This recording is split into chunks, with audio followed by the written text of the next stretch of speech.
Hi, today I'm going to be talking about Chapter 10 and 11 standouts in Paraguay and Boyle's Reading, Writing, and Learning in ESL. So Chapter 10, what really stood out to me and that I thought would be most interesting and most helpful are pre-reading strategies. So teacher talk. Teacher talk is kind of just giving some background information prior to assigning the reading. It's not like just sending them home to read the text for homework. It's walking them through the different things about the text, what they're going to be looking for, what the purpose of this reading is going to be. Also, field trips and films, those are things that can add some context to the students before they read, and that way they're getting visuals and they're having a better idea of what it is that they're reading about. Simulation games are things where the example in the book is like a bridge building project. You can build bridges out of, popsicle sticks or something like that prior to reading about how a bridge would have been built. Technology is using like a web-based scavenger hunt or things that the kids can do on a computer or on a pad that allows them to enhance their comprehension about the reading.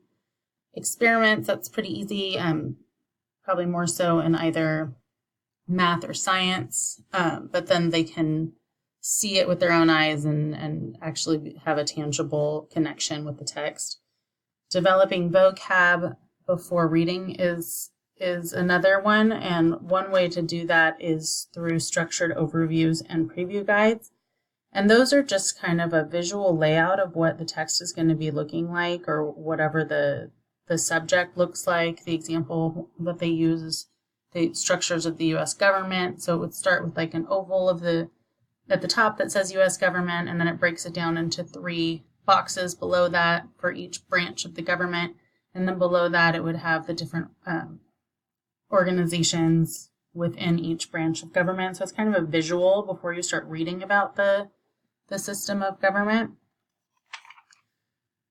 And then another example of a preview guide is to give questions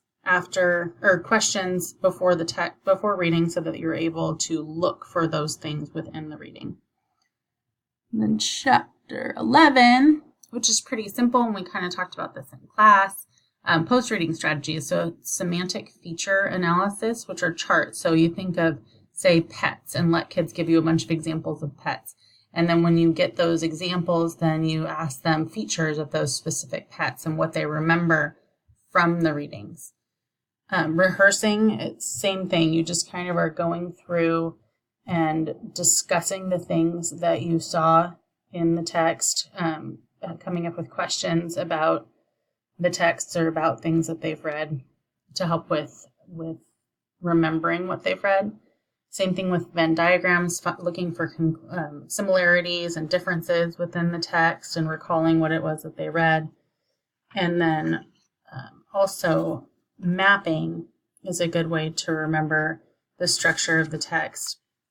So you can have you can draw them out and connect the different points, or you can start with the main subject in the center and then have 4 bubbles coming out of that, of like the subheadings within the text, and then drawing off of those and what goes into each section. So it's just different ways of remembering what they've read and organizing their thoughts and visualizing what it was that they read. Thank you so much. Bye.